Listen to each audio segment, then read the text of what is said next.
Social media पर post करके लिखा कि बिहारी अब और कितनी हत्याओं की भेंट चढ़ेंगे। तो चिराग पासवान की सवाल है, समझ से परे है कि बिहार पुलिस की जिम्मेदारी क्या है। तो देखिए, बिहार पुलिस पर सवाल खड़ा किया है और जिस तरीके से कई घटनाएं हत्या की सामने आ चुकी है, ऐसे में लगातार लॉ एंड ऑर्डर पर सवाल उठ रहे हैं, पुलिस की कार्यशैली पर सवाल उठ रहे हैं। और अब एलजेपी आरवी प्रमुख है चिराग पासवान ने ये पोस्ट करके सवाल उठाया है और सोशल मीडिया पोस्ट पर लिखा कि बिहारी अब और कितनी हत्याओं की भेंट चढ़ेंगे। और आगे वो लिखते हैं कि समझ से परे है कि बिहार पुलिस की जिम्मेदारी क्या है। तो देखिए, लगातार विपक्ष तो सवाल उठा ही रहा था, लेकिन इसके साथ साथ पुलिस की कार्यशैली पर खुद चिराग भी सवाल उठा रहे हैं। जेडीयू के प्रवक्ता अभिषेक हमारे साथ न्यूज जुड़े हुए हैं। अभिषेक, जिस तरीके से आपके एनडीए के घटक दल में ही चिराग पासवान लेकिन वही सवाल उठा रहे हैं, जाहिर सी बात है कि क्या पुलिसिंग सिस्टम इतनी खराब हो चुकी है? देखिए, अब लोकतंत्र में सबके पास अभिव्यक्ति की आजादी है। हमारे विरोधी विपक्ष के साथी भी कह सकते हैं, हमारे जो सहयोगी हैं वो भी अपनी बात को रख सकते हैं, कह सकते हैं। और सबसे इम्पोर्टेंट बात यह है कि सरकार के इकबाल या मंशा पर सवाल उठाना गलत है। पुलिसिंग जो है उसको कैसे दुरुस्त रखा जाए, इसके लिए समय समय पर मुख्यमंत्री जी खुद बैठक भी करते रहते हैं। और आपने देखा है पहले भी कि जैसे ही कोई घटना घटती है तो उस घटना के बाद किस तरह से प्रशासनिक महकमे की तरफ से और पुलिस महकमे की तरफ से कठोरतम कार्रवाई सुनिश्चित की जाती है। अभिषेक जी, लेकिन सवाल बार बार यही उठता है कि जब हत्याएं हो जाती है, जब घटना हो जाती है, तब हम एक्शन की बात करते हैं, एक्शन होता भी है, लेकिन उससे पहले हम कोई कदम नहीं उठा पाते इन हत्याओं को रोकने के लिए या फिर इन आंकड़ों को कम करने के लिए। मुझे एक बात समझाइए कि आपने खुद माना, आपने खबरें दिखाई हैं, सबको ये बात मालूम है कि जहां भी घटनाएं घटती हैं, ये कोई पुराना शासन नहीं है कि सत्ता संपोषित, सत्ता संरक्षित अपराधी अपराध करें। घटनाओं के बाद कठोरतम कार्रवाई सुनिश्चित की जाती है। आप बता सकते हैं कि विश्व का ऐसा कोई कोना है जो अपराध मुक्त हो, जहां आपराधिक घटनाएं घटती ही ना हो? आपराधिक घटनाएं घटती हैं। धीरेन्द्र कुमार मुन्ना भी एलजेपी आरवी के प्रवक्ता हमारे साथ जुड़ गए हैं। धीरेन्द्र मुन्ना जी, चिराग पासवान सवाल उठा रहे हैं बिहार के पुलिसिंग सिस्टम पर, जबकि आप लोग सब कोई साथ में काम कर रहे हैं, सिस्टम के साथ है, तब भी ये सवाल। देखिए, सवाल नहीं कर रहे हैं, ये सरकार में बैठे उन पुलिस पदाधिकारियों को और प्रशासन देखने वाले लोगों को बताया जा रहा है कि आखिर जो एनडीए का यूएसपी था उसमें गिरावट क्यों आ रहा है, सजग क्यों नहीं हो पा रही है। और जब जनता को हम लोगों ने 2005 से सुरक्षित रखने का पूरा काम किया है, तो चुनाव के वक्त में अगर यह साजिश भी हम मान लें, क्योंकि विपक्ष जिस तरह से परेशान करने के अनेक हथकंडे अपना रही है, अपराधियों को पोसने पालने वाली विपक्ष, शायद मनोबल बढ़ाने में तो निश्चित तौर पर विपक्ष का हाथ रहता है, इसमें कहीं दो राय नहीं है।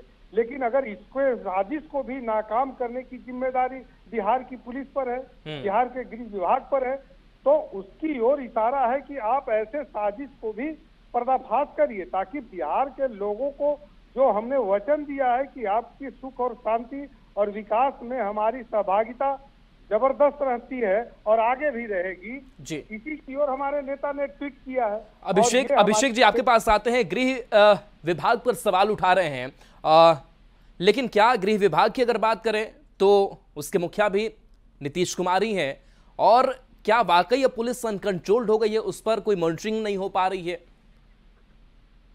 देखिए, आदरणीय चिराग पासवान जी गठबंधन के वरीय नेता हैं, सम्मानित नेता है, लेकिन जहां तक मुझे स्मरण है कि 2005 के बाद जब से नीतीश जी ने सत्ता संभाली है, सत्ता की बागडोर कमोवेश हमारे नेता के पास रही। कुछ कालखंड को अगर छोड़ दें तो बहुत छोटे कालखंड के लिए हमें लोक जनशक्ति पार्टी का समर्थन मिला है।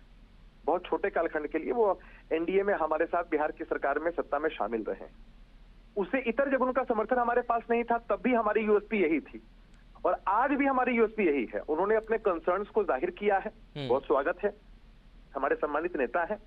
लेकिन नीतीश कुमार जी ने, चाहे गठबंधन का स्वरूप कुछ भी रहा हो, चाहे हम महागठबंधन के साथ रहे हो, छोटे कालखंड के लिए लोजपा का समर्थन हमको मिला हो, लंबे कालखंड के लिए हमको भारतीय जनता पार्टी का समर्थन मिला हो, अपराध से नो कॉम्प्रोमाइज की नीति है। और ये कार्रवाई के उपरांत दिखता है कि किसी अपराधी को संरक्षण नहीं दिया जाता है, उसको बचाया जी, नहीं चलिए जाता आपके है। पास हमें आएंगे। लगता है- आरजेडी प्रवक्ता आरजू खान फोन लाइन पर हैं। आरजू जी, जिस तरीके से चिराग पासवान ने खुद पुलिसिंग सिस्टम पर सवाल उठाया है कि आखिर जिम्मेदारी कौन लेगा, और लगातार ये हत्याएं हो रही है, आप लोग भी सवाल उठाते ही रहे हैं, लेकिन चिराग पासवान के बयान को किस तरीके देखते हैं? देखिए, वो दोनों तरफ चलना चाहते हैं। वो एक परसेप्शन गणना ये भी चाहते हैं कि वो बिहार के लिए बहुत ज्यादा सोचते हैं, सोच रखते हैं, अपनी गहरी सोच रखते हैं, लेकिन ऐसा नहीं है। हम चिराग पासवान को इतने दिनों से एक साइबेरियन पंछी के अलावा कुछ नहीं समझते हैं। जब जब चुनाव आता है, इस तरह के परसेप्शन, प्रोपेगेंडे वो गढ़ते रहते हैं, लेकिन बिहार की जनता उनको जानती है कि जब इलेक्शन आता है तभी वो ऐसी बातें करते हैं।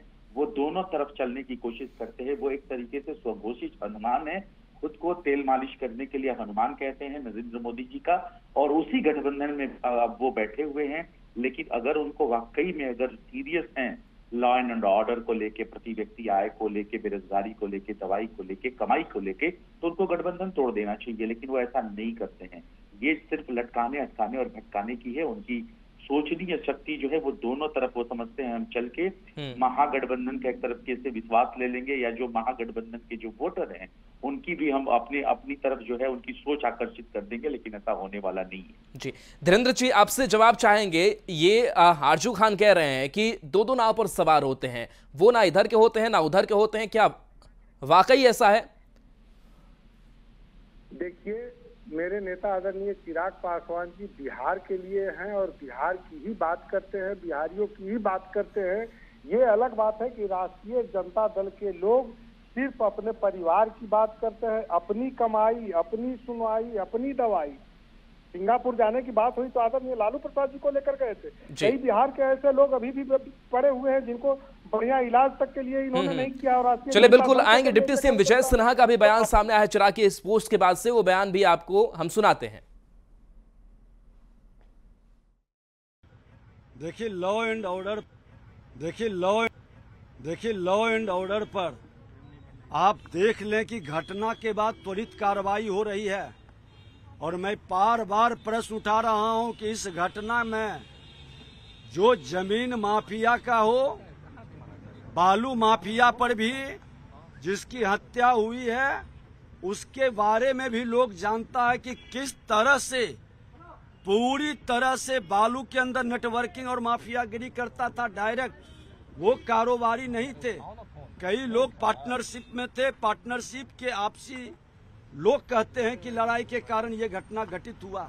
विजय सिन्हा जी, अपराध और अपराध को रोकने की दिशा में सरकार की गंभीरता नहीं होना, सरकार का गंभीर नहीं होना और सरकार के स्तर से वैसे अपराधियों पर कार्रवाई नहीं होना, ये स्पष्ट करता है कि कहीं ना कहीं बिहार में आम जनों को अपराधियों के रहम करम पर छोड़ दिया गया है।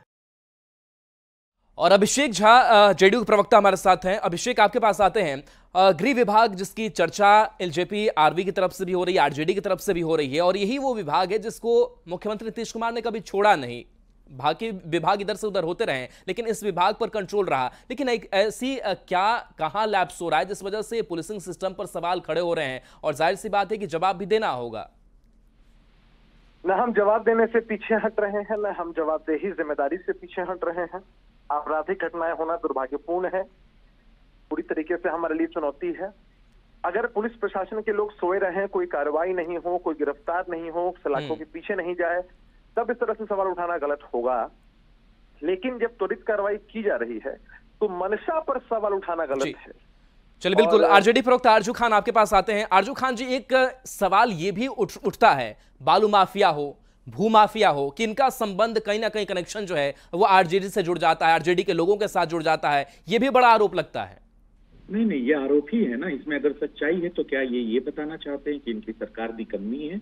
अगर ये निकम्मी है, डबल इंजन की सरकार कहते हैं, तो फिर तो कोई सवाल ही इनसे नहीं बनता है। हकीकत यह है कि ये दोषारोपण करके एक राजनीतिक जीत की तरह राजनीति करना चाहते हैं। अपनी जवाबदेही इनको नहीं है, और इनका निकम्मापन दिखाता है कि किसी भी चीजों को वो राष्ट्रीय जनता दल से जोड़ देते हैं। हकीकत यही है कि बिहार प्रदेश में जितनी भी घटनाएं हो रही है, चाहे वो बाली माफिया की बात हो, शराब माफिया की बात हो, नीट पेपर लीक का मामला हो, बीपीएससी पेपर लीक का मामला हो, सारे लोग सरकार के द्वारा संरक्षित किए जाते हैं, संरक्षित और संपोषित किया जा रहे हैं। और अपनी जो है जवाबदेही ये नहीं कर रहे हैं, दूसरे के ऊपर दोषारोपण करते हैं। हकीकत यही है कि भ्रष्टाचारियों की सरकार है, भ्रष्टाचारियों को खुद एनडीए समर्थित सरकार जो है संपोषित और संरक्षित कर रही है। लेकिन ये सवाल उठते हैं, अभिषेक झा जी आपके पास आते हैं। आपके ही जेडीयू के नीरज कुमार भी कई बार दस्तावेजों के साथ आते हैं और बताते हैं कि किस तरीके से कनेक्शन आरजेडी का इन बालू माफियाओं का, शराब तस्करों का, जमीन माफियाओं का रहा है। सबूत के साथ वो आते हैं। वाकई ऐसा है अभिषेक जी? ये तो एक पहलू है कि इस तरह की पार्टियां इस तरह के लोगों को संपोषित करती हैं, ताकत देती हैं। हमारे लिए जो अपराधी हैं उनकी कोई जाति नहीं है, कोई धर्म नहीं है, कोई मजहब नहीं है, और ना किसी पॉलिटिकल पार्टी के एंगल से उनको हम देखते हैं। हमारी पार्टी से भी किसी का ताल्लुक होगा तो किसी भी कीमत पर हम ऐसे लोगों को छोड़ने वाले नहीं। तो मुद्दा यही है कि हमारे लिए सबसे जरूरी है कार्रवाई सुनिश्चित करना, चाहे वो कहीं का भी व्यक्ति क्यों ना हो, कितना भी ताकतवर व्यक्ति अपने आप को क्यों नहीं समझता हो। और हमारे जो विपक्ष के साथी हैं उन लोगों की प्राथमिकता में शामिल है कैसे अराजकता फैलाना और माहौल खराब करना। जी चलिए, शुक्रिया अभिषेक जी अपनी प्रतिक्रिया देने के लिए। धीरेन्द्र मुन्ना आपका भी बहुत बहुत शुक्रिया, और आरजू खान आपका भी बहुत बहुत शुक्रिया इस पर प्रतिक्रिया देने के लिए। तो देखिए, कहीं ना कहीं जो कई सवाल है